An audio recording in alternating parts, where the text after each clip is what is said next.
მოგესალმებით, მონაგარი კლავ ტელეკომპანია პულსის ეთერშია. მე კიდევ ერთი ძალიან საინტერესო გადაცემამდე შემოგთავაზოთ. განსაკუთრებულ სტუმართან ერთად. დღეს მონაგარს სტუმრობს ქალბატონი ნანა კაკაბაძე, ჩემთვის ყველასათვის ძალიან კარგად ცნობილი, ჩემთვის ძალიან საპატივცემულო და საყვარელი ადამიანი. ქალბატონი ნანა, პირველ რიგში მინდა მოგესალმოთ და დიდი მადლობა გადაგიხადოთ სტუდიაში სტუმრობისთვის, თქვენთვის ძალიან ძვირფასი დროის დათმობისთვის, იმიტომ რომ თქვენ მუდმივად დაკავებული ბრძანდებით. ქალბატონი ნანა, ბევრი ადამიანი გიცნობთ, თვალყურს გადევნებთ, ისმენს თქვენს არაჩვეულებრივ ანალიტიკას, მე ძალიან მსიამოვნებს ხოლმე, როცა ჩემი დროის სიმცირის მიუხედავად, სადაც თვალს მოკრავთ, ყოველთვის ვცდილობ, რომ დავჭიდე და მოგესმინთ, რომ ძალიან საინტერესოა და ყოველთვის მეჩვენება, რომ არის მართალი, გულწრფელი და ძალიან ღრმა ანალიზი, რა თემაზეც თქვენ რა თემაზეც არ უნდა ისაუბროთ. ძალიან საინტერესო ცხოვრება გაქვთ გამოვლილი, ძალიან ბევრი მთავრობა გამოცვლილი და ჩემთვის განსაკუთრებულად ხება მე პირველად გეუბნებით ამას, რომ არასოდეს არ შემიმჩნევია, რომ თქვენ გინდოდათ, იმიტომ რომ ყოველთვის გქონდათ შესაძლებლობა ყოფილიყავით მთავრობის რომელიმე პოზიციაზე და იქნებოდით სასიამოვნო კანდიდატურა ყველასთვის. რაღაცა აირჩიეთ გზა, რომ სულ გვერდიდან, აი არასამთავრობო ორგანიზაციების ფორმატში აკვირდებით ხან მხარს უჭერთ, ხან ზედმიწევნით კრიტიკული ხდებით თუ საჭიროა და რაღაცა უცნაური, ასე ვთქვათ, ცხოვრების გზა გაქვთ გამოვლილი. აი, სულ ფიქრობ ხოლმე, რომ რატომ არ მოინდომა ამ ადამიანმა, ვთქვათ, რაიმე სერიოზულ პოზიციაზე, მაგრამ რაღაცა უცნაურობაა, რომ თქვენ სულ აკვირდებით. აი, მე მინდა თქვენი აი გზის შესახებ და ანალიტიკა სად ვიყავით, სად ვართ, რა ხდება და როგორია თქვენი ძალიან მნიშვნელოვანია, სადაც არ უნდა ვიყოთ, რა პროფესიის და რა ტიპის პლატფორმაც არ უნდა არსებობდეს, ჩვენ ცხოვრობთ ამ ქვეყანაში, ეს არის ჩვენი ყველაზე ძვირფასი საცხოვრებელი ადგილი და მისი ყოფნა და ხარისხი მისი ყოფნის არის ჩვენთვის ყოველთვის თანაბრად მნიშვნელოვანი. თუ შეიძლება ამ შესახებ. ой, ძალიან დიდი მადლობა, ჯერ მართლაც უჩვეულო სტუდიაში ვარ სამედიცინო სფეროსთან, ჩემი ოჯახიდან და ნათესაობიდან ისეთი მჭიდრო შეხება მაქვს, მაგრამ მე თვითონ თუ აღმოჩნდებოდი, რომ მე როდესმე ესეთ არხზე, რომელიც პოლიტიკის გარდა რაღაც მედიცინის სფეროს მიეკუთვნებოდა და მე იქ ვიქნებოდი, არ მეგონა, ამიტომ დიდი მადლობა. ხო, კარგი არა, საინტერესო შეკითხვა, ამაზე ხშირად არ მიფიქრია მართალი გითხრათ. რა არის ალბათ რამ განაპირობა ეს, რომ მე არასოდეს არ ყოფილვარ პარტიის წევრიც კი. მიუხედავად იმისა, რომ საბჭოთა პერიოდის დაშლის მერე, საბჭოთა კავშირის დაშლის მერე პირველივე ორგანიზაცია, რომელიც შეიქმნა დამოუკიდებელ საქართველოში, ილია ჭავჭავაძის საზოგადოება და ნუ შემდგომ უკვე EDP, SDP, ანუ გიაჭანტურია, ირაკლი წერეთელი. ესენი ყველა ის ადამიანები არიან, რომელთან ერთადაც ციხეები მაქვს გამოვლილი საბჭოთა პერიოდში. ანუ ჩემი უახლოესმა გარემოცვამ შექმნა პოლიტიკური პარტიები და რა თქმა უნდა, ცნებაც ძალიან ისეთი სერიოზული იყო, როდესაც მეუბნებოდნენ არა აქ, არა იქ. თავიდან ვფიქრობდი, რომ უარის თქმა პარტიაში ყოფნა იმითიც იყო განპირობებული, რომ ჭავჭავაძის საზოგადოებიდან მალე მოხდა ამ პარტიების გამოყოფა, უბრალოდ ამ ადამიანების გამოყოფა და სხვა პარტიების შექმნა და თავიდან მეგონა, რომ არავისთვის არ მინდოდა, რომ ყოფილიყო, რომ აი მე იქ ვრჩები და შენთან არა და რაღაც ესეთი დაპირისპირება შესულიყო ჩვენ ურთიერთობებში, მაგრამ მე ძალიან მალე გავაცნობიერე ის, რომ საბჭოთა პერიოდშიც, როდესაც ჩვენ ვიბრძოდით დამოუკიდებელი საქართველოსთვის, ნუ ახლა რამდენად არის ამაზე თუ გნებავთ მოგვიანებით ვისაუბროთ დამოუკიდებელი, მაგრამ დამოუკიდებელი საქართველოს პირობებში, უბრალოდ დამოუკიდებლობისათვის ბრძოლაში ერთ-ერთი მთავარი ფაქტორი იყო ჩემი პიროვნული თავისუფლებაც. მართალია, რომ საბჭოთა პერიოდშიც მე და ჩემი მეგობრები ვიყავით დისიდენტები და იქიდანვე უკვე ვაფიქსირებდით, რომ ჩვენი პოზიცია გვაქვს, ჩვენი აზრი გვაქვს და ესე მიგვაჩნია, რომ ქვეყანა ასეთნაირად უნდა ვითარდებოდეს, რომ იქ ადამიანის უფლებები, დემოკრატიული ღირებულებები, ზოგად საკაცობრიო ღირებულებები უნდა ყოფილიყო პრიორიტეტი სისტემის. მაგრამ რა თქმა უნდა, იმასაც გულისხმობდი, რომ ჩემი პიროვნული თავისუფლებაც ამასთან იქნებოდა უშუალოდ შეხებაში. პარტიული უჯრედების შექმნის მერე ძალიან მალე გამოიკვეთა, რომ მართალია ეს არ იყო კომპარტია და ისინი იყვნენ დამოუკიდებელი პარტიები, მაგრამ თუნდაც დამოუკიდებელი პარტიის წევრობა ან მისი ხელმძღვანელობა გზღუდავს დამოუკიდებლობაში და ვეღარ ხარ დამოუკიდებელი. მართალი ხართ. აქედან გამომდინარე, ჩემი დამოუკიდებლობის დაკარგვა ძალიან მეძვირფასა და ვიფიქრე, რომ ეს არ ღირს იმისთვის, რომ ხელისუფლებაში მოხვიდე. ხო? გააჩნია ადამიანს რა მიგაჩნია ღირებულებად. ზოგი არის რომ მიაჩნია კარიერა, კარიერისტი ადამიანია და რა თქმა უნდა არც ის არ არის დასაძრახისი და პირიქით ხა არავის რო არ უნდადეს ხელისუფლებაში მოსვლა და ქვეყნის მართვა, სად წავალთ და სად ვიქნებით. დიდ ნაწილს საზოგადოებისას და აბსოლუტურ უმრავლესობას ალბათ უნდა რომ იყოს პარტიის წევრი და იყოს მმართველ ორგანოში, მაგრამ მე ვფიქრობ, რომ დამოუკიდებლობა ჩემთვის ძალიან ღირებულია. ეს ის ფორმატია, რომელშიც მეც ვარ, რომ ხელისუფლებასთან კონტაქტში ვიყავი მაშინაც კი საბჭოთა პერიოდში, როდესაც საბჭოთა კავშირს, ისე ვთქვათ, უპირისპირდებოდი. და ჩვენ ვიყავით რამოდენიმე ახალგაზრდა, სულ თითზე ჩამოსათვლელი 3 ან 4, რომელსაც მაშინდელი ცეკას მდივანი აღიარებდა და თვლიდა, რომ მოლაპარაკება იყო, რაიმე შეთანხმება იყო თუ რა იყო ქვეყანაში საჭირო, ამას სწორედ ჩვენთან ერთად გადიოდა და ჩვენ ამაზე გვესაუბრებოდნენ. ცეკას მდივანი, მისი მოადგილეები, რაიკომის მდივნები, მაგრამ ეს არასოდეს არ გაცდენია იმას, რომ მათ ჩვენი თავისუფლება შეეზღუდათ. მახსოვს ერთადერთხელ იყო ესეთი რაღაცა, რომ შევარდნაძემ შეთავაზა თამრიკო ჩხეიძეს, რომ თქვენ რადგან არ მოგწონთ კომკავშირი, მიდით გახდით კომკავშირის მდივანიო და იქიდან გამოასწორეთო და იქიდან აქციეთ კომკავშირი ისეთ ინსტიტუცია არ მოგწონდათ და რა უნდა გამოგესწორებინათ. ხო, ისეთად როგორიც თქვენ გინდათო და რა თქმა უნდა ეს იმდენად იუმორისტულად ჩავთვალეთ და სასაცილოდ ჩავთვალეთ, რომ ეს იქვე დასრულდა. ანუ ძალიან მალე თვითონ შევარდნაძემაც გააცნობიერა, რომ ესეთი საუბრები ჩვენთან არ იყო, ასე ვთქვათ, შედეგიანი და აზრიანი, ამიტომ ესეთი რამ შეწყდა. შემდგომ ყველა არა მარტო კომუნისტური ხელისუფლების წინააღმდეგ მოძრაობა იყო ჩემი, ასე ვთქვათ, მოწოდება, არამედ ყველა შემდეგი ხელისუფლება, რომელიც კი მოვიდა დღევანდელი ხელისუფლების გარდა, ყველა ამ ხელისუფლებასთან ვიყავი დაპირისპირებული. დღემდე მაძახებენ, რომ აი რატო იყავი თუნდაც გამსახურდიას პერიოდში და რაღაც ოპოზიციაში, მაგრამ ვერც წარმომედგინა და ყოველთვის მიმაჩნია, რომ ჯანსაღი ურთიერთობა საზოგადოებისა ხელისუფლებისადმი არის სწორედ დაპირისპირებაში და კამათში და არა ფეხქვეშ გაგებაში და არა მონობაში თუნდაც ხელისუფლების. აბსოლუტურად გეთანხმებით. ანუ ხელისუფლება თუ არ იქნა მუდმივად კრიტიკის ქარცეცხლში, ხო? ის ირყნება იმდენად, რომ შემდგომ თავისთვისაც ის უკვე უსარგებლო ხდება და რა თქმა უნდა ქვეყნისთვისაც. ამიტომ ხელისუფლების ოპოზიციაში ყოფნა ის როგორც დღეს საზოგადოების გარკვეულ ჯგუფებში არის აღქმული, რომ აი როგორ შეიძლებოდა გამსახურდიას ოპოზიციაში ყოფნა, ან რომელიმე სხვას, ან თუნდაც შევარდნაძის ოპოზიციაში ყოფნა, ან სააკაშვილის ოპოზიციაში ყოფნა, ეს არის მახინჯი აზროვნება თუ არა, აი თქვენი პროფილით ავადმყოფური აზროვნება, ხო? ხელისუფლებას სჭირდება მუდმივი თვალთვალი, მუდმივად უნდა გეჭიროს პულსზე ხელი და უნდა ხედავდეს სად არის ის, სადაც ის აშავებს და უნდა მიუთითო. სადაც არ იყო იმის საშუალება, რომ პირდაპირ კონტაქტზე გასულიყავი და პირდაპირ ხელისუფლებისთვის გეთქვა, რომ აი ეს ცუდია, ეს გამოსასწორებელია და ასე. შემდეგ იქ გიხდებოდა ყოფნა ოპოზიციაში, ხო?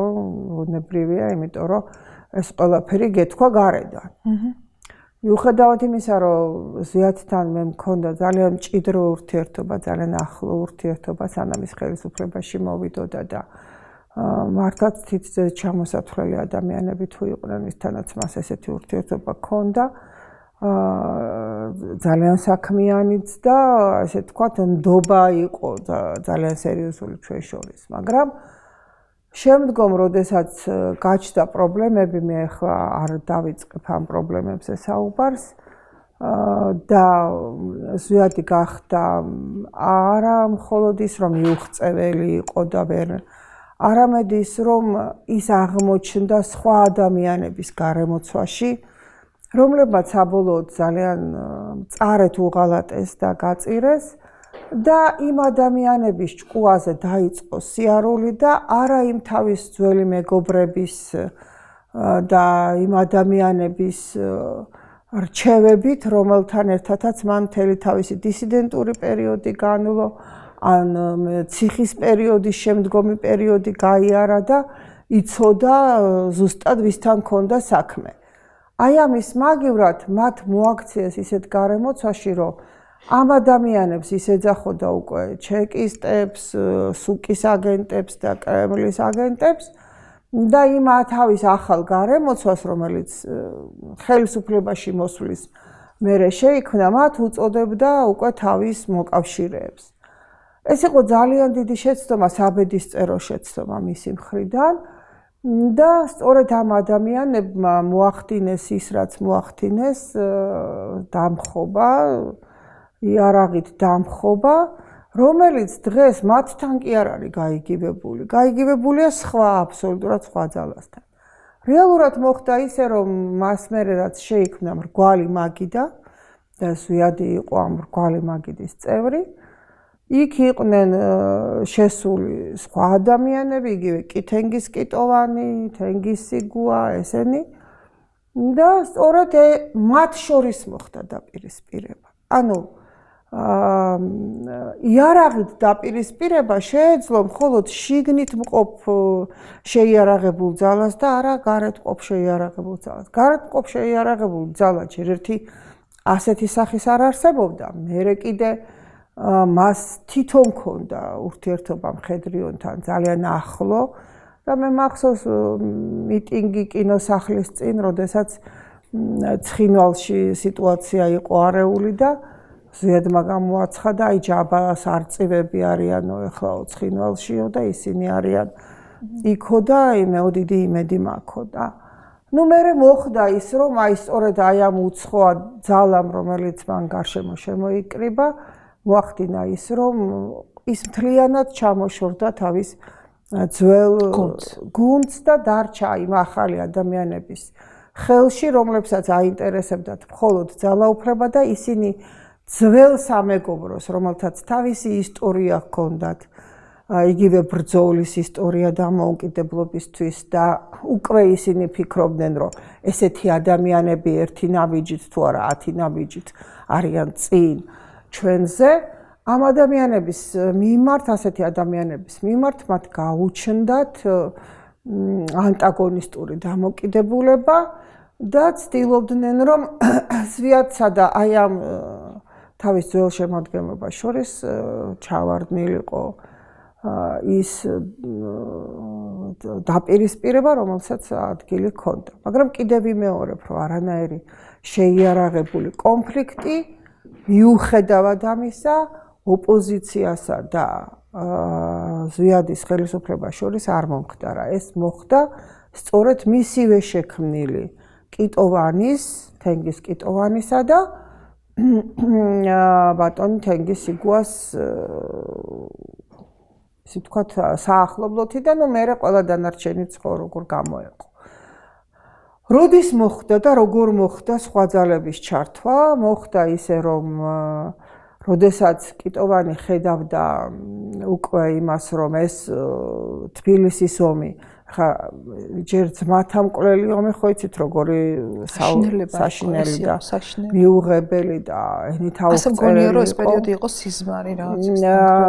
მოხდა ისე, რომ ჩვენ შორისაც უკვე გაჩნდა სერიოზული ბზარი და გაგუჩნდა პრეტენზიები, რომ რას ქვია, ეხა შეიარაღებული ძალა მოვიდა და ოპოზიციას მიეტმასნა და ნუ გაჩაღდა ომი, მოკლეს ახალგაზრდა ბიჭი სკილეტას ეძახოდნენ იმავე ულამაზესი ბიჭი შეეწირა ამ ამბავს და ნუ ამან ძალიან სერიოზული ესე ვთქვათ დაპირისპირება გამოიწვია უკვე არა კიტოვანსა და ზვიად შორის მხოლოდ არამედ ოპოზიციასა და კიტოვანს შორისაც რომ ესე იგი ეს რა ჩაიდინა მან ამიტომ ის იძულებული გახდა როგორმე ოპოზიციასთან გაიგივებული ადამიანები თან მომხდარიყო ეს ამ ომის აფილირება დიახ მასთან გაიგივება და მან დაიბარა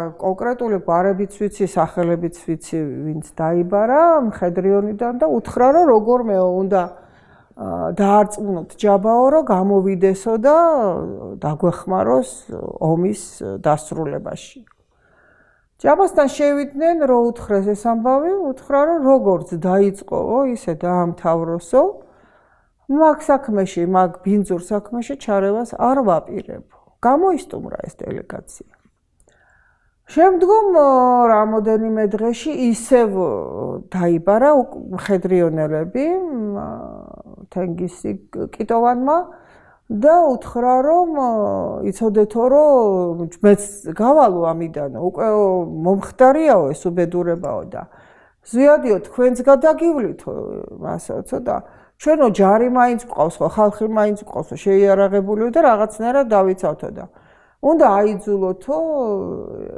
ჯაბაო და ის ხალხი ვინც იმ პერიოდში ციხეში იჯდა იგივე გიაჭანტურია რომ ციხე დატოვონ და გამოვიდნენ. ნუ მაგათმა ისევ უარი თქვეს და მერე მოიფიქრეს ის რომ ციხეს წაუკიდეს კგბ-ს ციხეში იჯდნენ ლესია უკრაინკას ქუჩაზე ესენი წაუკიდეს ცეცხლი და ცეცხლის ალში გაეხვა პატიმრები უკვე ეს მარტო ჯაბა ხო არ იყო იქ და ჯაბა მიხვდა რომ თუ არ დათანხმდებოდა გარეთ გამოსვლას იმ პატიმრებსაც ამოწვავდნენ იმიტომ რომ დასაკარგი იმათ რა ქონდათ და კარგიო უთხრა რადგან ესეთი მეთოდებით იბრძვით გამოვიდა რო გამოვიდა უკვე გარეთ ეს ხდება უკვე ჭადრაკის სასახლეში იქ შეიკრიბა ძალიან ისეთი წარმომადგენლობითი დელეგაცია ჩვენი ინტელიგენციის და ჯაბას უთხრეს რომ მართალია რომ ეს საქმე გაფუჭებულია უკვე ეს რაც არის მომხდარი გასაგებია მაგრამ ეს ომი უნდა დასრულდეს და მე ვიტყოდი იმას რომ სწორედ აი ამ დასრულების პროცესში მიიღო მან მონაწილეობა რა თქმა უნდა ეს არ გამოვიდოდა თქვათ იარაღის გარეშე მაგრამ მიზანი იყო აი ამ ესე თქვათ ძმათამკვლელი ომის დასრულება რომ ის არ გაწელილიყო და ყოველდღე ამ ომს არ ყოლოდა მსხვერპლი ნუ მერე უკვე იმუშავეს ძალიან სერიოზულად სპეცსამსახურებმა როგორც კი დაინახეს რომ ეს იყო სერიოზული ძალა მეტნაკლებად და დაიწყეს უკვე დისკრედიტაცია არა მარტო მხედრიონის არამედ მთლიანად ოპოზიციის და მთლიანად იმ პერიოდის ოპოზიციას დაბრალდა ის რომ თითქოს ეს ხალხი იყო დამხობის მომხრე არა და მე შემიძლია დღეებით და აი ვთქვათ პერიოდებით მოგიყვეთ თუნდაც მარტო თამრიკო ჩხეიძე რამდენჯერ შეხვდა თენგიზ კიტოვანს ჭავჭავაძისა რაულ კუპრავა და სხვები რამდენჯერ შეხვდნენ და რკონშიც კი ჩავაკითხეთ და ვთხოვეთ რომ ნუ ჩამოხვალ და ნუ გამოიყენებ იარაღს ეს ქვეყნისთვის დამანგრეველი გამართლება არა აქვს აი ესე მოხდა შემდგომი ხელისუფლება უკვე როდესაც მოვიდა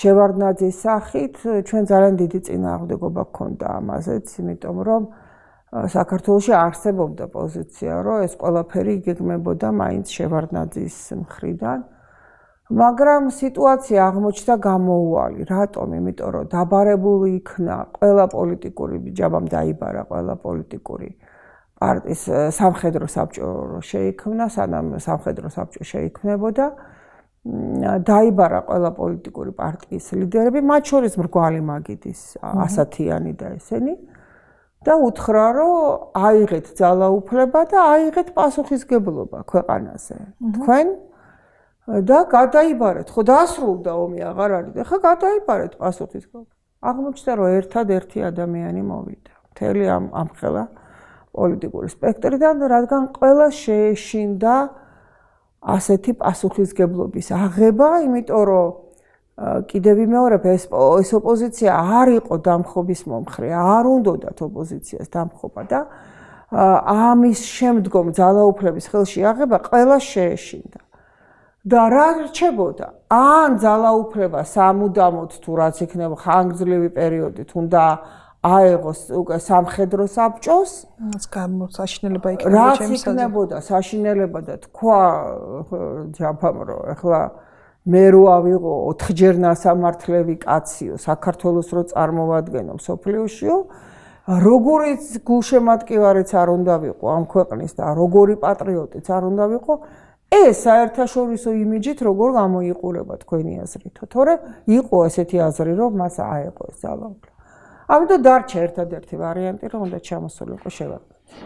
შემდგომ უკვე შევარდნაძის ჩამოსulis მერე ხო იცით როგორც ხდება რომ ოპოზიციონერობა მაინც უფრო მარტივი ფორმაა სახელმწიფოსთან ურთიერთობის, ვიდრე ხელისუფლებაზე პასუხისგებლობის აღება და მალევე გაუჩნდა რა თქმა უნდა შევარდნაძეს ოპოზიცია, თუმცა აი ეს ნაწილი სიგუა და კიტოვანი წინააღმდეგი იყვნენ შევარდნაძის ჩამოსulis და მხოლოდ ჯაბა იყო ამის თანახმა, იმიტომ რომ თქვა რომ მაშინ მომეცით ალტერნატივა. თქვენ არ გინდათ ძალაუფლების და პასუხისგებლობის აღება, აქეთ არავინ არ არის, ვისაც შეიძლება რომ ძალაუფლება ჩაბარდეს და მაშინ თქვით ალტერნატივა, ვინ შეიძლება აიღოს ამ ქვეყანაში ძალაუფლება. არ ვიცი ეს მიზან მიმართულად იყო მოწყობილი, რომ სხვა ალტერნატივა არ არსებობდა თუ არა მიზან მიმართულად, მაგრამ შევარდნაძის გარდა იმ პერიოდში არ ჩანდა ესეთი ალტერნატივა, რომელიც ამას შეძლებდა და მართლაც თან უკვე ცნობილი იყო, რომ ზოგიერთი პარტიები ხა მე არ დავასახელებ, ისედაც დადიოდნენ მოსკოვში და მოლაპარაკებებს აწარმოებდნენ შევარდნაძესთან ჩამოსვლასთან დაკავშირებით. მოკლედ მომზადებული იყო ყველანაირად ნიადაგი, ჩამოვიდა შევარდნაძე და მაშინვე გაჩნდა მისი ოპოზიციაც ქვეყანაში. ნუ შევარდნაძის დამხობა როგორც მოხდა, ალბათ ჩვენმა მსმენელმა ჩემზე უკეთესად იცის. უახლესი ისტორია და ხო, ჩემზე კარგად იცის და ამიტომ მე ამას ძალიან მოკლედ ვიტყვი, რომ სააკაშვილი, რომელიც შევარდნაძის ხელისუფლებიდან გაშვებას აპირებდა, იმიტომ რომ თითქოს დემოკრატიის ნაკლებობა იყო ქვეყანაში და კორუფციაში ცურავდა ქვეყანა და კორუფციაში მართლაც იყო ჩაფლული შევარდნაძე. ამას ვერ გავექცევით. ამას ვერ გავექცევით, მაგრამ დაამყარა ისეთი რეჟიმი, რომელსაც ქართულმა ხალხმა სისხლიანი რეჟიმი უწოდა. ხო, ეს პირველი თითქოს 4 წელი რაღაცეები ისეთი შეცვალა, რომ თითქოს არა უშავდათ, მაგრამ მე რაც საშინელებები დაატრიალეთ, ეს უკვე ენით წარმოუდგენელი. ძალიან მიჭირს და არც გახსენებაც არ მინდა ხოლმე იმისი რა. ხო, აი ეს პირველი წელიც ახლა მე რასაც ვამბობ, ამაშიც მართალი არა ვარ ნამდვილად, იმიტომ რომ მე შიდა ვთქვათ სამზარეულო მათი არ ვიცოდი არასოდეს, მაგრამ აი ის ცვლილებებიც ალბათ იყო ძალიან მტკივნეული და ძალიან არასწორად გაკეთებული, არასწორად. ეს ხო ცოტა ვისმე ხოლმე ქალბატონთან ახლა პოლიტიკასთან არასოდეს ამ ახლოს არ გამივლია. ჩემი პროფესია ექიმის, იმიტომ ავირჩიე რომ არასოდეს არ მომწონდა და მიმაჩნდა რომ იქ იყო ძალიან დიდი ბევრი ისეთი შაუბნელი მოძრაობები, რაც ჩემთვის აბსოლუტურად თქვენი არ იყოს.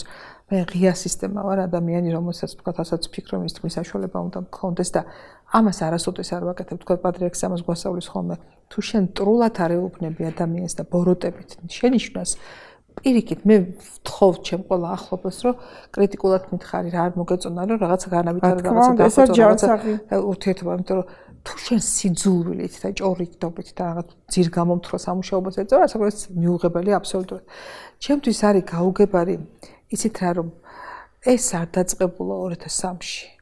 ეხლაც მე ვისმე იმ ადამიანებს, ვინც პატრიგებში იყო, მათი მომზადება სხვადასხვა არასამთავრობო ორგანიზაციებით დაიწყო ძალიან ადრე. მინიმუმ 95 წლიდან. აი ზუსტად.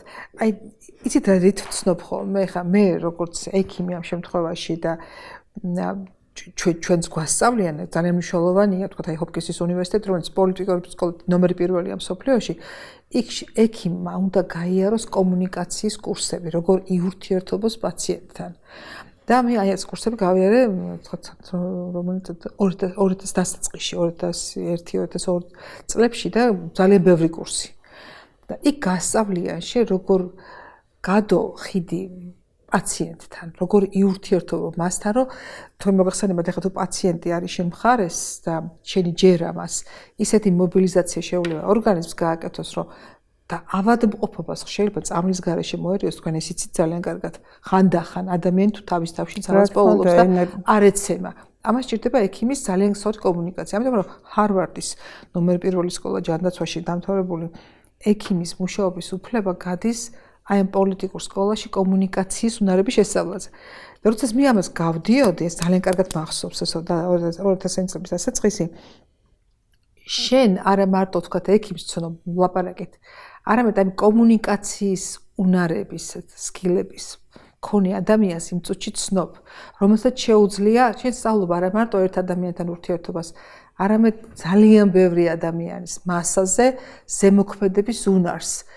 თქვენ ხედავდით პოლიტიკურ ლიდერებს, რომელიც მორალურად, პრინციპულად მიუღებელი იყო საზოგადოების, მაგრამ როგორც კი ტრიბუნაზე დგებოდა, ის ათასობით ადამიანს ნუსხავდა. ეს იყო მე ვცნობდი კოლეგას შეძენილი უნარებით. და ეს იყო ძალიან სახიფათო. როდესაც მე გავიარე ეს კურსები და მქონდა უკვე მუშაობის გამოცდილება და ვიყავი ტრენერთა ტრენერი ამ შემთხვევაში, ერთხელ მთხოვეს არ დამავიწყდება არასოდეს განათლების სამინისტროში, რომ არასამთავრობო ორგანიზაციების ხელმძღვანელებს ჩაუტარეთო და ასწავლეთო, ეს სამხანგრძლივი კურსი იყო და ძალიან სერიოზული უნარი იყო ადამიანის ხელში. სხვა შეს ეს ჩემი გაბედულება, რომ ვთქვათ მე ხა ეკრანთან ვზივარ და არა ჟურნალისტი ამას ვლაპარაკობ, ეს არის აი ამ უნარების შეძენის შემდეგში არ გეშინია აუდიტორიის, იმიტომ რომ იქ გასწავლია რა უნდა გააკეთო. ჩემთვის იყო ესე იგი რას მივხვდით, რომ ცოტა ძალიან სერიოზული ანაცხოვრება იყო, როცა ჩვენ ამთავრებდი აი ამ კურსს, მე საათში $200-დან გადაიხადა და მაშინ 18 კუპონი მქონდა სამინისტროში ხელფასი და ეხლა ეს ანაცხოვრება ყველას დაინტერესდა, მაგრამ გადავხედე ქალტო ნანა განათლების სამინისტროს არასამთავრობო ორგანიზაციების ხელმძღვანელებს, მე შემეშიტა. ისიც რა ვიფიქრე, რომ ესე იგი, ჩემთვის ახალგაზრდების სკოლა და უნივერსიტეტი არის სუფთა ფურცელი. ეს არის ადამიანები, რომელთანაც ძალიან ჯასაღმა ადამიანებმა უნდა იმუშაონ, იმიტომ რომ ეს არის ჩვენი ქვეყნის მომავალი და მე რომ მივხვდი, რომ ამ ადამიანებს ის კი არ აინტერესებდათ, რომ მათთვის რაღაც ესწავლებინათ. ეს იყო მასაზე ზემოქმედების რაღაც უნარების სწავლის სურვილი და ამას ეს როგორ გადათარგმნდა და უთხარი, რომ მე აუდიტორს რო გადავხედე ის დღე ჩავატარეთ, ვისაუბრეთ და მე ამ თემაზე დასაგვარი ხე მე არ ვთვლი რომ მე ვიყავი შეუნაცვლად და სხვას ვერ იჩვენდეს ტრენერი, იჩვენდა რასაკვირველია, მაგრამ მე პირადად ვთქვი უარი და აი სწორედ მაგიტომ გეუბნებით რომ მე მაშინ ვხვდებოდი რომ პოლიტიკური მოძრაობა იწყებოდა და არა განათლების სისტემის განვითარება, არა თქვათ რაღაცა თუნდაც მწვალეთა მოძრაობის განვითარება. ეს იყო სულ ყველა ესე ჯგუფები, რომლებსაც რაღაცა ამ სხვა ეგიდით ჰქონდათ რაღაც მოტივაცია, ვითომ იმაზე ზრუნავ, ვითომ ამაზე ზრუნავ, ვითომ იმაზე რომ ამასობაში ეს იყო რაღაც სხვადასხვა დაჯგუფებები, რომლებიც იწყებდნენ ძლიერ პოლიტიკურ აქტივობას. მე არ ვიცი ხა რა იყო ამის უკან, რასაც სწავლიდნენ, მაგრამ ფაქტია, რომ საბოლოო ჯამში ჩვენ დავინახეთ, რომ შეიქმნა რაღაცა მონსტრი, რომელმაც ძალიან ოჯახი არ დატოვა, რომელსაც არ შეეხო. აი ეს არის ყველაზე სამწუხარო ამბავი. მე კიდევ ვფიქრობ ხოლმე, რომ ადამიანებს შეიძლება ეშლებოდეს, მაგრამ რეტროსპექტიულად მაინც სინანული უნდა გაგიჩნდეს რაღაცის მიმართ. ყველაფერი შეიძლება აპატიო ადამიანს, ოღონდ უნდა დაინახო, რომ რაღაცას ნანობს. როცა არ ნანობს, ძალიან ძნელია რომ ასეთ ადამიანებს უყურო კიდე ესეთი საღითა 7 თვალით, ასე ვთქვათ. ძალიან ძნელი. ეხლა მაგასთან დაკავშირებით გეტყვით, მე ვიყავი იმ პირველ ხუთეულში არასამთავრობო ორგანიზაცია რო შეიქმნა და ჩვენი ორგანიზაცია იყო ერთ-ერთი პირველი შექმნის პროცესში და რატო? იმიტომ რომ დასავლეთს ყველაზე მეტი ნდობა ვისით შეიძლებოდა ქონოდა ჩვენ ორგანიზაციას დღემდე ქვია ყოფილი პოლიტპატიმრები ადამიანის უფლებებისათვის, რომელიც თავისთავში გულისხმობს საბჭოთა პერიოდის პოლიტიკური ნიშნით დევნილ და ციხეში ნაჯდომ ადამიანებს და ნუ ახლა ვისი რწმენა ექნებოდა დასავლეთს ყველაზე მეტად არაფერი არ იცის ხო საქართველოში დასავლეთს უკავშირი ქონდა დისიდენტებთან და ამიტომ ეს ჭარბინდობა, რომელიც ჩვენ გაგვაჩნდა, იზიდავდა სხვადასხვა არასამთავრობო ორგანიზაციებს. შეიქმნა თავისუფლების ინსტიტუტი, რომელმაც მერე თავის ქოლგის ქვეშ გააერთიანა ყველა ისეთი არასამთავრობო ორგანიზაცია, რომელიც განწყობილი იყო საქართველოს ინტერესების წინააღმდეგ, ანუ ჩვენი სახელმწიფოს წინააღმდეგ. თორემ მე მინდა გითხრათ, რომ აი სწორედ ის უნარები, რომელზეც თქვენ საუბრობთ, დღემდე მე რო ვაწყდები ადამიანებს ჩემი მუშაობის თუ ურთიერთობის პერიოდში, ყველაზე მარტივად ვისაც აგებინებ რა გინდა და ვინც გიდებს პროდუქტს, ეს არის ის ადამიანები, რომლებსაც NGO-ს სკოლა აქვს გავლილი. და რატომ?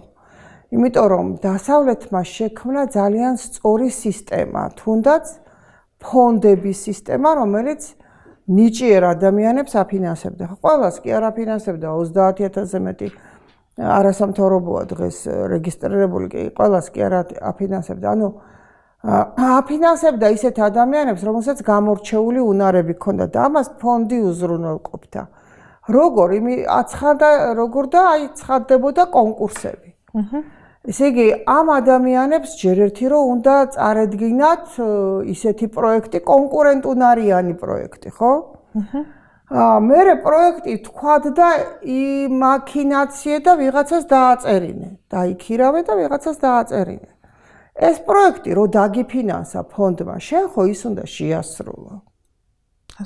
რო შემდგომ დაფინანსებაში მიიღო მონაწილეობა. მარტო კი არ უნდა შეასრულო, შენ ანგარიშები უნდა წერო, რომ რა რეზულტატები მიიღე, თვეებად იყო დაყოფილი, ზოგი 3 თვეში ერთხელ, ზოგი 6 თვეში ერთხელ თხოვლობდა ამ ანგარიშებს. როგორც ფინანსური, ასევე თეორიული. არავის არ აინტერესებდა რეალურად. შენ იმ ფინანსებს რაში ხარჯავდი. მაგრამ შენ თეორიულ ნაწილს ყველა ძალიან სერიოზულად კითხულობდა და აანალიზებდა. ანუ რა გამოდნებოდა შენგან, როგორც ორგანიზაციისგან. თუ შენ ამას ვერ შეასრულებდი, ესე ვთქვათ, 5-იანზე, შენ შემდგომ დაფინანსებას ვეღარ იღებდი. ანუ რა ხდებოდა? შეიძლება პირველი გრანტის ფული ყოფილიყო გადაყრილი, მაგრამ მეორე გრანტის ფული უკვე ესეთი არ იყო. ანუ აი ამ სისტემამ, რომელიც იყო შექმნილი, შექმნა ბუნებრივად სელექცია, გადარჩევა მოახდინა აქტიური, ჭკვიანი და უნარიანი ადამიანები, რომლებსაც შემდგომ უკვე ასწავლიდნენ იმ უნარებს, რომელზედაც თქვენ საუბრობთ და პირველი რაც ჩვენთან მათ პროექტები დაიწყეს, ეს იყო ტრეინინგი ტრენერების ტრეინინგი იყო, რომელსაც უნდა დაეტრეინინგებინა ტრენერები. და აი ამ უნარებს, როდესაც ვეცნობოდი, აი ესე მეგონა, რომ აბსოლუტურად სხვა სამყაროში აღმოჩნდი. სხვა გასაღებები შევიძინე იმისა, რაც არც კი მეგონა, რომ არსებობდა. ეს გასაღებები წესიერი და კარგი ადამიანების ხელში კი, წესიერი და რაოდენ სახიფათოა. რა თქმა უნდა, ამ მედალს ორი მხარე აქვს. ყოველთვის ორი მხარე აქვს, დიახ. თუ შენ ამას გამოიყენებ შენი ქვეყნის სასიკეთოდ, ეს არის უნიკალური უნარები. უნიკალური, მაგრამ შენ თუ ამას, როგორც წამალი, ხო? წამალი შეგიძლია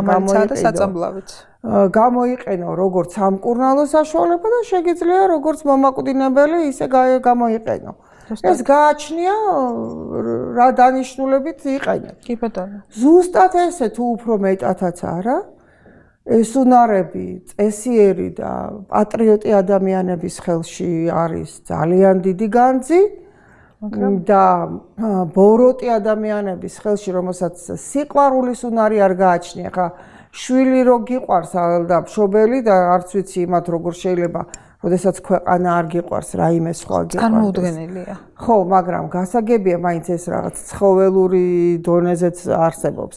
ამის სიყვარული, მაგრამ სამშობლოს განცდა ეს არის ყველაზე ამ ესეთი მხოლოდ ადამიანს შეანგრევდეს სამშობლოს, ეგ წარმოუდგენელი ამბავია. ამიტომ არავის არ უნდა ხარ შენ აქ არის შენი ფესვები, აქ ხარ ყველაზე მეტად საჭირო. აი ეს გააკეთა თავისუფლების ინსტიტუტმა, რომ თავი მოუყარა ისეთ არასამთავრობო ორგანიზაციებს, რომლებიც იყვნენ მობილიზებული და ორგანიზებული არა ამ უნარების გამოყენებაში ქვეყნის ასიკეთოთ, არამედ ამ უნარების გამოყენებაში ქვეყნის საზიანოთ და ეს აღმოჩნდა, რომ დასავლეთი, რომელიც ამხელა ფულს დებდა ამ საქმეში და ასეთ ადამიანებს ატრეინინგებდა, სდიდა და მათ როგორც გონებრივ შესაძლებლობებს ისე სხვა უნარებს სძენდა ამ ადამიანებს, თურმე დასავლეთის ინტერესებიც არ ყოფილა ის, რომ შენ,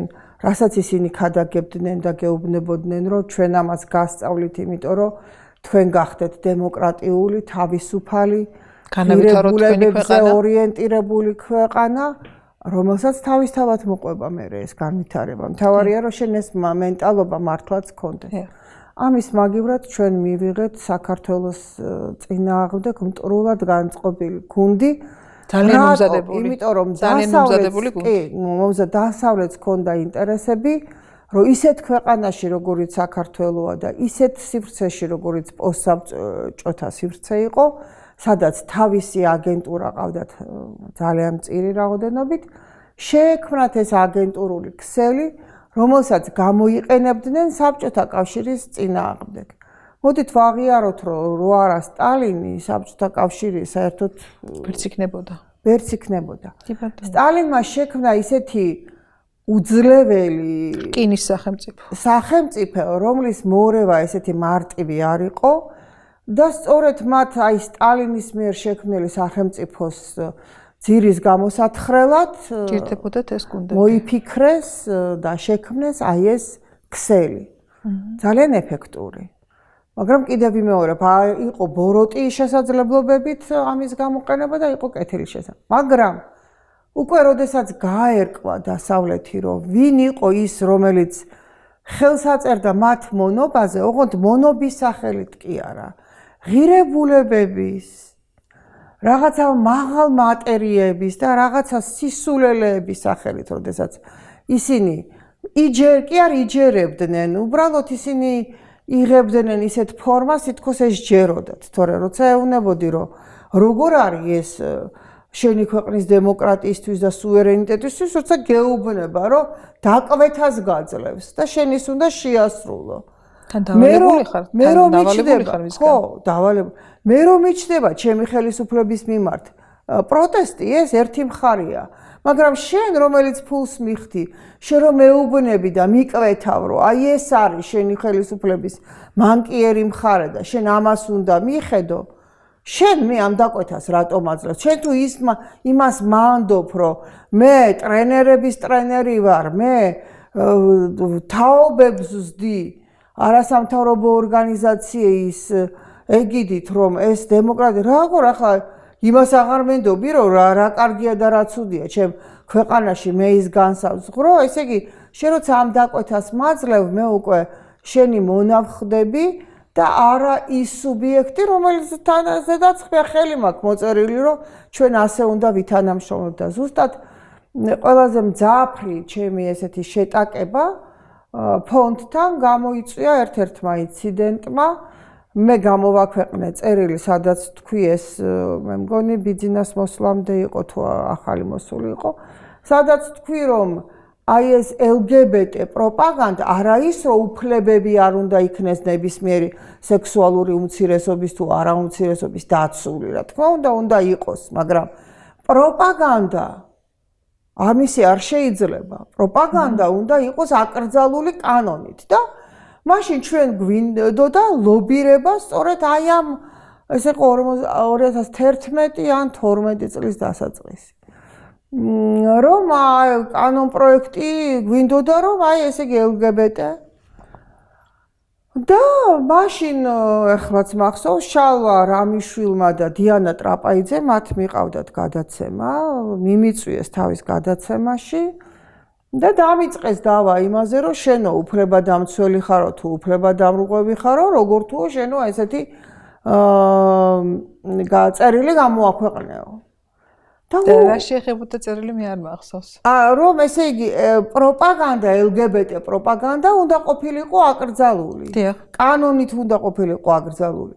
უფლებები უმცირესობის დაცული უნდა ყოფილიყო, მაგრამ პროპაგანდა უნდა იყოს აკრძალული. რა თქმა უნდა.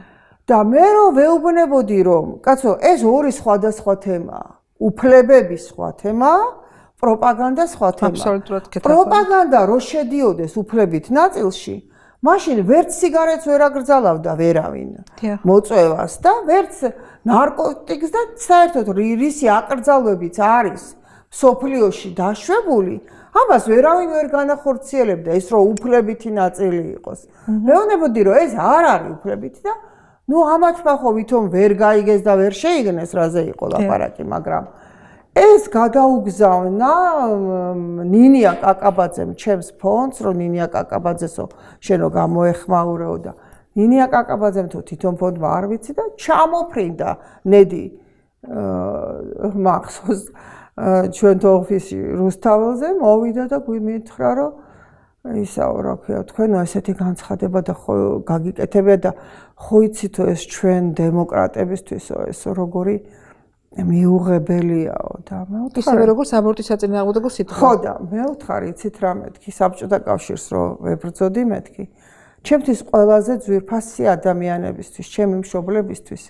ეს იყო მიუღებელი მეთქი მაგრამ მე ასე ვფიქრობდი და ისე ვიცხოვრე მეთქი რომ ჩემი მშობლებიც დაზარავდნენ ამითი მეთქი ჩემი ნათესავებიც ჩემი ოჯახიც მაგრამ მე მიმაჩნდა მეთქი რომ ის იყო სწორი გზა რომელსაც მე იმ პერიოდში ვემსახურებოდი და ეხლა თქვენ როგორ ფიქრობთ მეთქი რომ თქვენ დაგუწესებასრული გულისთვის და იმის გულისთვის რომ ჩემს ფონდებს ეს არ მოეწონება მე შევძლებ ამ განცხადების უკან წაღებას მეთქი ჩვენის ხო 2012-ში იყო 11-ში არ მახსოვს ზუსტად ჩვენის პროექტი დავამთავრეთ და იმის მერე ჩვენ ფონდებისთვის აღარ მიგვიმართავს იმიტომ რომ უკვე ნათლად მითხრა რომ თუ ჩვენს შეკვეთებს არ შეასრულებთ ჩარჩოებში არ ჩაჯდები და ჩვენ ინტერესებს არ გაატარებ ჩვენ ამისი ინტერესი აღარ გვექნება და დავემშვიდობეთ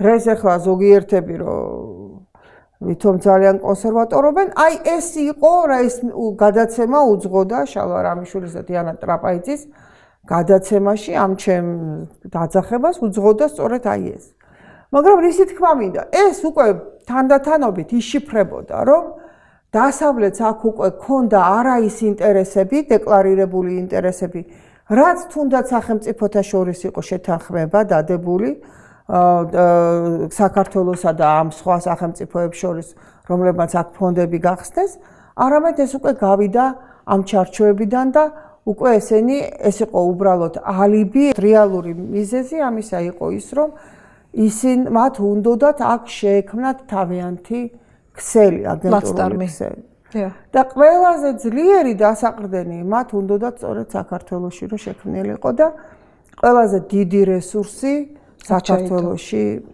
იხარჯებოდა და მივიღეთ ის რაც მივიღეთ მიშა სააკაშვილის რეჟიმის დროს მე მაშინ ვიგრძენი ყველაზე დიდი იმედგაცრუება როცა ჩვენ 2004 წლიდან 2004 წლის დასაწყისიდან ვაკეთებდით ანგარიშებს წამებაზე და ღირსების შემლახავ მოპყრობებზე სამწუხარო ფაქტია რომ რეაგირებთ ხო რომ გელა ნიკოლაიშვილმა ცოტა ხნის წინ აღმოაჩინა რომ ჩვენი ანგარიში მაშინ 42 მივხლი იყო ასეთი ორგანიზაცია ჩვენი ანგარიში ჩვენი გამოცემული მიუთვისებია და გამოუქვეყნებიათ როგორც საკუთარი ანგარიში იმიტომ რომ მათ ისინი არავინ არ მუშაობდნენ წამებებზე და ღირსების შემლახავ მოპყრობებზე და დაუპატენტებიათ კიდევაც როგორც საკუთარი და ეხლა ხანს აღმოაჩინა სულ შემთხვევით გელამ. ნუ ასეთ უსინდისობასაც აქვს ადგილი არასამთავრობო ორგანიზაციებს შორის ალბათ, მაგრამ მაგას თავი დავანებოთ. თავარი ის არის, რომ როგორც კი ვაკეთებდით ამ ანგარიშებს და პირველი ტერი დევისი იყო მაშინ ევროსაბჭოს პრეზიდენტი, რომელიც ჩამოვიდა საქართველოში მიშას დროს, პირველ 6 თვეში და ჩვენ მივეცით 436 ფაქტი წამების და ღირსების შემლახავი მოპყრობის და უთხარით რომ აი ეს ხდება. მათიას იორში იყო 2004-ში ჩამოსული და კირილოვი, რომლებიც იყვნენ ჩვენი დესკოფიცრები ადამიანის უფლებების სფეროში. მე ვიყავი 2 დღით ადრე შესული სულხან მოლაშვილთან და ვაჩვენე კადრები და უთხარი რომ აი ესეთი ნაწამებია და თუ თქვენ არ შეხვალთ და არ მოინახულებთ სულხანს მე ეს ხელისუფლება უბრალოდ გამაქრობს და თქვენ ვალდებული ხართ როგორც უფლებადამცველი რომ დაამიცვათ მაშინ მათიას იორშმა მითხრა რომ მე მივფრინაო აფხაზეთში და ვერაფრით ვერ შევალო და კარგით მეთქი მე მაშინ ამას გავავრცელებ თქო რომ თქვენ ეს ინფორმაცია მოგეცით და თქვენ ამას ვერ ახერხებთ თქო და იქ იჯდა ლევან რამიშვილიც ბევრი არასამთავრობო ორგანიზაციების წარმომადგენლები იყვნენ და ახაც მახსოვს ხელი უკანკალებდა ლევანს რომ მე რო ეს უთხარი რომ მოკლედ უნდა შეხვიდეთ და ნახოთ და თარჯიმანმა მითხრა მაშინ რომ დამთავრდა შეხვედრა რომ მე აუცილებლად ყველაფერს გაგაგებინებთო და უკვე მითხრაო რომ ჟვანიას დაუკავშირდიო. მათიას იორში დაუკავშირდა ჟვანიას და უთხრა რომ აღარ მივდივარო მე აფხაზეთში არ მივფრინავ და შევდივარ სულხან მოლაშვილის მოსანახულებლათო. ჟვანია დაკავშირებია სააკაშვილს რომელსაც ჰქონდა თავის კაბინეტში შეხვედრა თავის არასამთავრობო და საზოგადოების წარმომადგენლებთან ანუ აი იმ ფრთასთან რომელსაც დღეს ჩვენ აგენტურას ვეძახით ჰქონდა მათთან და ელენე თევდორაძეც ყოფილა იქ ამ შეხვედრაზე და რომ დაურეკე და უთქვია რომ მათიას იორშს ვერ ვაჩერებთ არ მიფრინავს და შედის სულხან მოლაშვილთანო და სულხანი მაშინ წინა ღამეს იყო გადაყვანილი მე-7 საპყრობილეში რომელიც შინაგან საქმეთა სამინისტროს სარდაფში იყო და იქ არც ელექტროგაყვანილობაც კი არ იყო იმ კუბოსავით ერთი ბეწო მე მგონი 2 კვადრატული იყო სულის ოთახი ნარის ზომაზე იყო თავი და ბოლო მიბჯენილი ქონდა კარებთან და თავი კედელთან და კარებთან ბოლო და გაყვანილობაც არ ქონდა შიგნით და არ ქონდა საჭმლის ისა რა ქვია ჩანგალი კოვზი ან რაიმეს აძლევდნენ მთებში და უსხავდა ცხოველივით უნდა ეჭამა და რაღაცა საშინელება და წარმოუდგენელი თვითონ ელენემ მოყვა ქალბატონმა ელენემ ეს ყველაფერი და ახლა შეუძლია რომ თქვას რომ ეს ასე იყო თუ არა ნამდვილად უთქვია სააკაშვილს რომ სასტრაფოდ წადითო და თინა ხიდეშელი და ელენე თევდორაძე გაუშვა ციხეში რომ სასტრაფოდ გადააყვანინეთო იმ საკანიდანო ნორმალურ კარგ საკვანში ეხლავეო სასტრაფოდ ელენე მიყვებოდა ქალბატონ ელენე რომ მივედითო ამ ციხის უფროსთანო და უთხარითო რომ ისაო რა ქვია უნდა გადავიყვანოთ იმიტომ რომ მიშას ბრძანებაო თავის თავზე ვერ აიყო ციხის უფროსმაო რომ რო არ გადაემოწვებინაო დაურეკა დეპარტამენტის უფროსო იმა კიდე ზემოთ იმან ზემოთ და სანამ მიშასგან მიიღეს თანხმობა რომ კი ეს ჩემი განკარგულება ამ დროს არ დაგვადგაო მათიას იორში თავზე უკვე საკანთან რო ვდგევართო და დაგვადგა თავზეო რომ უნდა გადავიყვანოთო სულხანიო და დაგვადგა თავზეო და რა თქმა უნდა შევიდაო და რომ გამოაღო კარებიო სიბნელიც განადგანაც ის არ იყო ნატურაც კი არ იყო იმ საკანში ჩაიკეცა და დავარდაო სულხანი და მათიას იორშმა წამოაყენაო ჩვენო არ შეგვიშვაო თვითონ შევიდაო წამოაყენაო და მომიტრიალდაო და მითხრაო რომ აი რო ჩამოხვალთო იქო ჩვენთანო ევროპარლამენტში აი ამაზე რა პასუხი გაქვთო მითხრაო და მე უთხარიო რომ არ ვაპირებო ამაზეო პასუხის გაცემასო და იქ იყო თამთა ქარჩავად ჟურნალისტი სხვათა შორის მას დიდი წვლილი აქვს ამ მასში მიღებული და თამთამ ეს ყველაფერი აღწერა და დაწერა შემდგომ და რომ გამოვიდა იქიდან თარჯიმანი ხო გითხარით შენ პირდა რომ ყველაფერს გაგაგებინებ და დამირეკა და მითხრა რომ ნანა ყველაფერი კარგად არის მან ნახა ყველაფერი და დარწმუნდა რომ ეს ასია. ანუ მათიას შოლის ამ ადამიანს გითხრათ ამ და არა მე პირდაპირ მითითება მისცეს რომ საავადმყოფოში გადაეყვანათ და იქ ემკურნალათ ევროსაბჭოდან პირდაპირ მოვიდა და შემდგომ უკვე 2011-ში მოვიდა ევროსასამართლოს გადაწყვეტილება რომ სულხან მოლაშვილი იყო დაპატიმრებული მე-14 მუხლის გამო, ანუ ეს ნიშნავდა პოლიტიკური ნიშნით დევნას, რაც პოლიტპატიმრის სტატუსს სასამართლო არ იძლევა, მაგრამ პირდაპირ მიუთითა, რომ ეს იყო პოლიტიკური ნიშნით, რაც მის წინააღმდეგ განახორციელა სახელმწიფომ და რომ ეს წამება და ღირსების შემლახავი მოპყრობაც სწორედ იყო აი ამ მიდან გამოწვეული. ანუ ესეთი დასკვნა მოვიდა საქართველოში ძალიან დაგვიანებით, მაგრამ მოვიდა. ამის მიუხედავად, რომ ეს თავის თვალით ნახა მათიას იორშმა. ტერი დევისმა, რომელსაც ჩვენ გადავეცით 436 ფაქტი წამების პირველ 6 თვეში. ტერი დევისმა ეს ფაქტი მე იმასთან მიდიოდა მიშასთან და მე ვთხოვე რომ გადაეცი მეთქი ეს. და მითხრა რომ მეო გადავეციო მასო ეს 436 ფაქტიო და უთხარიო რომ აი ესო მეო ნანა კაკაბაძე მომცავდა. მეო ნანა კაკაბაძესო არ ვენდობიო და ამ ფაქტებსო ვერ და მე უთხარიო ნანა კაკაბაძესო არ არის საჭირო ენდობოდეო, გამოიძიე ეს ფაქტებიო. და მოგვახსენე შედეგები. ხო მოგვახსენე შედეგებიო, ნდობა, არ ნდობა, ეგ შენი საქმეა. მეორე წელიწადს ჩამოვიდა. ტერი დევისი და რომ მოვიდა ჩვენთან ოფისში, მე ვკითხე რომ რა ქენით მეთქი და მიშასთან ვიყავიო ჯერო და ეხლა მოვდივარ თქვენთან. მე მეთქი. არც ერთ ფაქტზე არ ქონდაო აღძრულიო საქმეო და ესო ისიც რას ნიშნავს? რას ნიშნავს მეთქი მე ვთხარი და ეს იმას ნიშნავს, რომ ერთი ფაქტიც კი რომ ყოფილიყო იმ 436-დან ყალბიო, აი იმაზე აღძრავდნენო იმ ყალბზეო და დანარჩენსო ყველასო ფას დაუკარგავდნენ და იტყოდნენ, რომ პირველივე საქმე აღმოჩნდა ყალბიო. ესე იგი, ყველა თქვენი ფაქტი და ნამუშევარი და მე ამასო გილოცავთ, ალბათ წამება მოსალოცი არ არისო, მაგრამ მე თქვენ ასეთ ნამუშევარსო გილოცავთ, რომ ესეთი დოკუმენტი შექმენითო. ამის მიუხედავად ხმა ვერ ამოვაღებინეთ დასავლეთს და ვერ ვათქმევინეთ, რომ ციხეთა სისტემა იმართებოდა წამებით და ღირსების შემლახავი მოპყრობით და უფრო მეტიც ბუში, როდესაც საქართველოში ჩამოვიდა, ეს იყო ყველაზე ცინიკური განცხადება. მე მგონი საქართველოს ისტორიაში მან რაც გააკეთა, რომ სააკაშვილიო არისო დემოკრატიის შუქურა.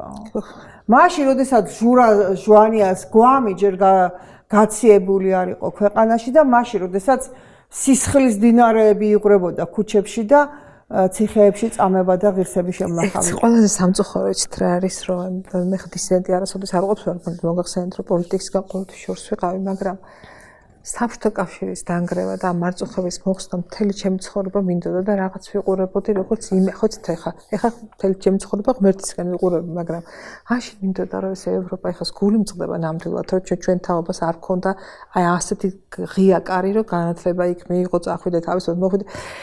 მაგრამ აი ხლა ისეთი დიდი იმედგაცრუება მაქვს, აი ვერ აგიხსნით, აი რასაკვირველი არასოდეს რუსეთისგან მე უკან არ გავიხედავ და ის პერიოდი არ მოგენატრება, რაც იყო ღმერთმა დაიფაროს, მაგრამ სამარცხვინოა თუ არ არის, ხანდახან ვფიქრობ, რომ გაცილებით უფრო მშვიდ პერიოდში გაიარა ჩვენმა ბავშვობამ და მოზარდობამ, ვიდრე აი ამ რყევებს თან არასამართლიას უსამართლოს და ყველაზე მეტად რა მეკურს იცით, რომ აი სად გაქრა ეს ფასეულობები, რომელიც ჩვენ გვინდოდა. გაიხსნა კარი და აღმოჩნდა, რომ მე არაინტერესებს შენი ფასეულობები რეალურად. მას თავის სიმართლე აქვს, თავის გეგმა აქვს, თავის ისეთი გულდასაწყვეტია, იცით, აი აქ გინდა ადამიანს, რომ შვიდად იცხოვრო, ადამიანურად და ყველას მიეცეს დამოუკიდებლად არსებობის საშუალება და ამის საშუალებას თქოს არ იძლევიან, ეს არის საშინელი. კი და სხვათა შორის მე არ ვიცი ხა თქვენ როგორ განიცდით და რას, მაგრამ მე ძალიან ხშირად მიმიღია საყვედური საზოგადოებისგან და მეუბნებოდნენ, რომ ის ადამიანები, რომლებმაც ჩემი ცხოვრების ეს ისტორია იციან, რომ ეს საბჭოთა კავშირის ვებრძოდი და საბჭოთა კავშირის ციხეები მოვიარა, ხო? მეუბნებოდნენ, რომ ნანა, ეს გინდოდა?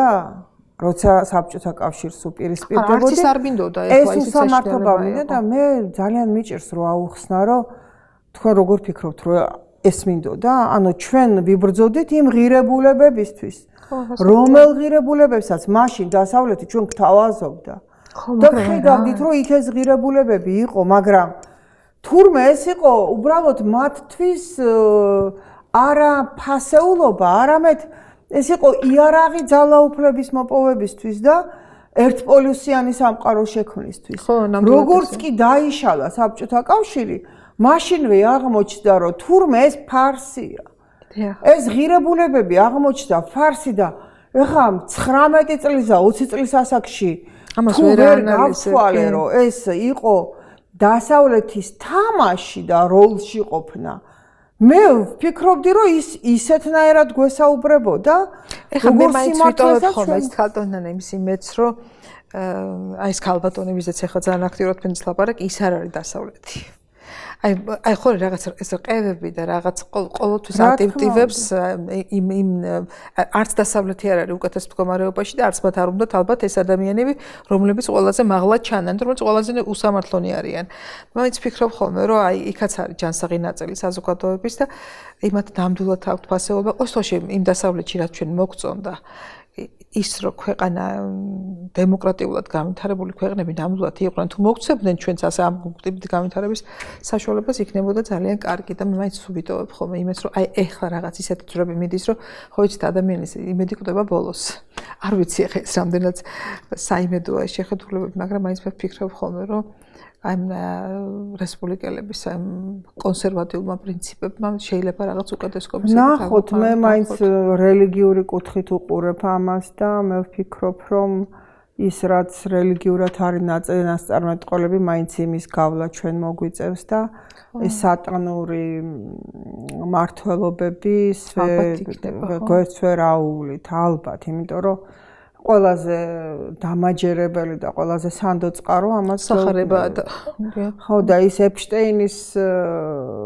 კონძულის თუ რაღაცა ჯოჯოხეთის გასკდომა ეს ხო არც გარყვნილება შეარეტება არაფერია არც არაფერი ეს ხო პირდაპირ სატანიზმია ის რომ ადამიანებს ბავშვების ხორცს ჭამ ეს სექსია ვიცი ეს არის აი გონებაში არ ვიცი. უნდათ როგორღაც რომ ამ მიმართულებით წაიყვანო. არა, ეს არის პირდაპირი სატანიზმი, ეს არის პირდაპირი ეშმაკის მართლობა. თქვენ რა გონიათ, ხო, ეს ჩაირეცხება და ახალი ელიტა გააგრძელებს ამას. მე არა მაქვს ის მოლოდინები. მე ვფიქრობ, რომ ეს პროცესი, აი ამ ბოროტების შემოჭრის პროცესი დიდი ხანია დაწყებულია და პატრიარქს არაერთხელ უთქვამს, რომ ყველაზე მეტი რაც შეიძლება გააკეთო ეს რომ საკუთარი სული გადაირჩინო, იმიტომ რომ ჩვენ ასეთ ეპოქაში ვცხოვრობთ და ისიც რომ როგორც არ უნდა გინდოდესო რომ მოკვდე სამშობლოსთვის, დღეს უკვე ის სიტუაცია რომ